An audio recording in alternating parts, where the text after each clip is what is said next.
If you're just tuning into our channel, we'll give you a little bit of a refresher on this company, iReader. iReader, for the most part, scoots under the radar, however, is more influential in the e-reader world than you would think. They produce e-readers and devices for other companies to white label, handcraft stylus pens for companies like Onyx, and even manufacture the nibs for the Remarkable 2. So in fact, there is a little bit more than meets the eye when it comes to iReader. Their latest offering, the iReader Lite 2 Pro, features an e-ink Carta HD 6-inch screen with a flush screen and bezel, 1440 by 1072 resolution. It's dual core with Android 8.1, USB-C, Bluetooth, and a 1400 mAh battery with onboard audio. It's also the lightest e-reader in the modern era at only 160 grams. They've quickly been expanding their portfolio when it comes to device releases, so this one warrants a look and a deeper dive. So let's start off with the UI. Unfortunately, no, there is no English right out of the gates on this unit, but iReader is open to adding an English option to all of their units. For now, you can use things like Google AR, Google Lens in order to do translate. It can be done, but it does take a long time and it's not that comfortable.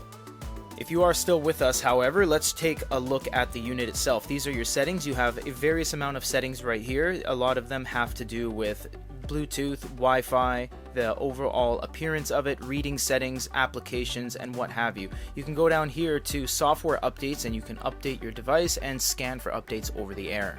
There is some light English in the back-end developer options, but it doesn't really trickle down into the overall UI and is basically just reserved for the developer crowd. You can do things like test the recorder, the speaker, the electronic paper display, the GLOWLIGht. You can toggle with things, check out what it's going to look like, and then kind of dive into the unit itself. Again, this is just reserved for the developer crowd, doesn't really have anything to do with you as a consumer. The screen is laid out very nicely. You have the traditional Android drop down at the top of the unit. You have your Wi-Fi, Bluetooth, how to speed up the device. No, it's not a speed mode, it simply clears the cache, and you can trigger a full refresh and do all your glow lights and everything down here. Unfortunately, when you do a full refresh, it takes you out of the drop down, so you have to go back here. These are all your books are going to be, both downloaded and side-loaded. You have your settings, which we just showed you over here, and what translates into Booktown. No, nothing in here will be any other language except Chinese. You might find some English characters thrown in there, but they're just going to be Chinese content.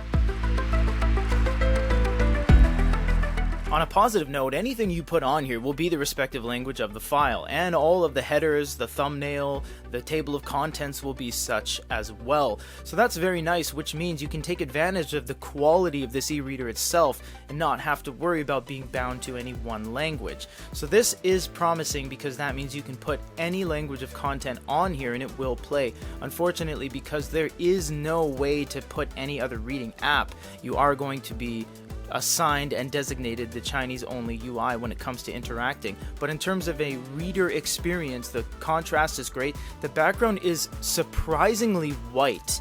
It's not very grayed out, it's not very stone. This is with the upper echelons of high quality e-reader screens where the background is very, very white against the black characters, giving you a very nice contrast, and it is a really good experience to look at it. You're not going to see any weird puffing or staining or anything like that. It's a fantastic appearance and it really does shine. Always. Here, he takes it into his head to dislike us. And he won't come and dine with us. What has the consequence? It does have TTS, but it is really just a Chinese person speaking in English with an accent. It's not the greatest experience, but gun to your head, you could do it. Don't buy this for PDFs, and not this unit, any unit. Do not buy 6-inch devices when it comes to PDFs. Reason being, it's too small. In fact, it's shorter than a smartphone, and you can see just by my hands and my fingers it is a very tiny experience. So if you're doing this for any bread and butter situation, which means your job, your educational future, just shy away from that. It can do it. It's surprisingly very quick and capable of transferring pages and rendering an image, but that's where it ends. It's just far too small, and any of the options are going to be in Chinese, and you can't install any other PDF reader app. However, you can do pinch and zoom, which is quite capable as well. When you pinch and zoom, there doesn't have any minimap or anything like that. They do give you a percentage down below, which is a lot better than what some manufacturers actually give you, and without any sort of speed modes to assist you, that was pretty quick. MANGA is very fitting on this unit. The small form factor fits in tune with what MANGA really looks like at different parts around the world. Mostly it's reserved for around the 7-inch screen size, but you can get away with the 6-inch screen size. Again, that PDF engine pinching and zooming is very nice, it's very crisp, it renders quickly, the resolution is fantastic as well, so you're not going to have many problems when it comes to graphic novels or manga, and the stock reader confidently enough is good enough to just bypass any sort of language barriers. If you put in English content like you see this One Piece manga, there's no problem with the way it's going to perform as is. Now for the portion where we really show off the title of this unit itself, the light.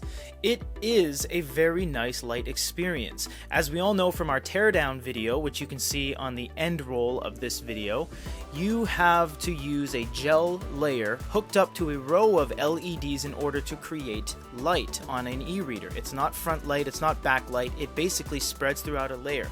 They are using an all-new gel layer technology, they say, to create a more stable light throughout the actual display. This is a lot of wording, and we're not sure what that means on a physical level, but it looks great. There are no inconsistencies from edge to edge, at least with the naked eye. It is absolutely flawless of a light experience. There are also several different ways to change your experience at the top of the unit by swiping the top down. You can do night light, room light. If it's really bright outside, you can turn it off altogether, or you can change the cool and the warm intensities respectively like that, which means individually. You don't have to link them together and change them as one. If you turn them both down and find a middle ground, you get this nice kind of stone white. It looks really, really good. This is very surprising. Usually we have little nitpicky inconsistencies we can pull out from the corners, but it really feels like iReader Light 2 Pro, this unit in question, seems to have gotten the glow light down to a perfected science.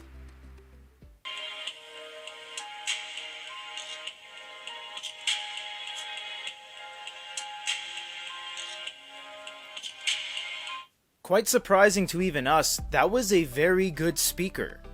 We didn't think this thing, with its form factor, its price point, its overall package weight, that it would really pack a punch when it comes to audio, especially listening to the TTS. As it stands with side-loaded in MP3s and WAVs, the audio experience is solid. It is a single speaker up top, but it is very deep, crisp, and it's very loud without crackling or peaking. It's a little bit of a bittersweet moment. Tons of manufacturers around the world are adopting English firmwares, UIs, or at least language options.